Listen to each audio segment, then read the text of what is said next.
ऊर्जा, ऊर्जा का सागर समय के किनारे पर अथक अंतहीन ऊर्जा की लहरें टकराती रहती। न कोई प्रारंभ है न कोई अंत, बस मध्य है, बीच है। मनुष्य भी उसमें एक छोटी तरंग है, एक छोटा बीज है अनंत संभावनाओं का। तरंग की आकांक्षा स्वाभाविक है कि सागर हो जाए, और बीज की आकांक्षा स्वाभाविक है कि वृक्ष हो जाए। बीज जब तक फूलों में खिले ना, तब तक तृप्ति संभव नहीं। मनुष्य कामना है परमात्मा होने की, उससे पहले पड़ाव बहुत है, मंजिल नहीं। रात्रि विश्राम हो सकता है, राह में बहुत जगह मिल जाएंगी, लेकिन कहीं घर मत बना लेना। घर तो परमात्मा ही हो सकता है। परमात्मा का अर्थ है तुम जो हो सकते हो उसकी पूर्णता। परमात्मा कोई व्यक्ति नहीं, कहीं आकाश में बैठा, कोई रूप नहीं, कोई नाम नहीं।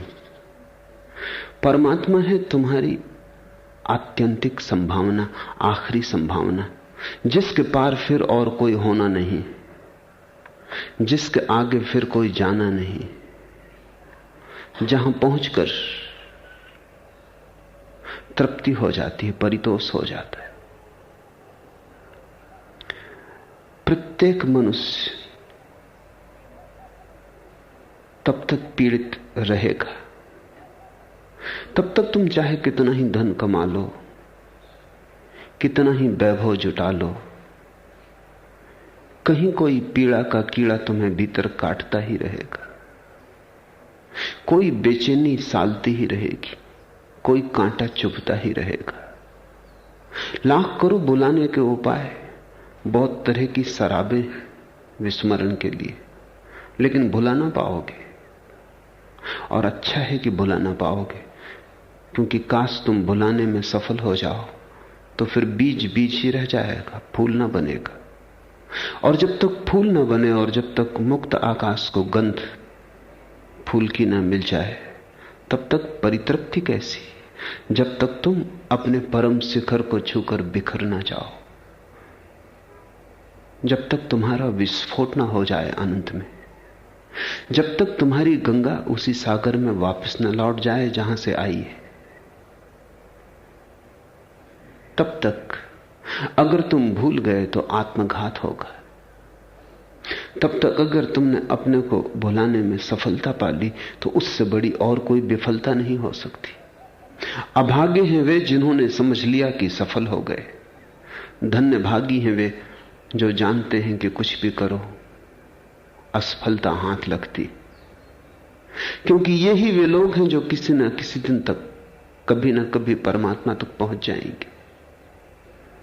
जहां सफलता मिली वहीं घर बन जाता है, जहां असफलता मिली वहीं से पैर आगे चलने को तत्पर हो जाते हैं।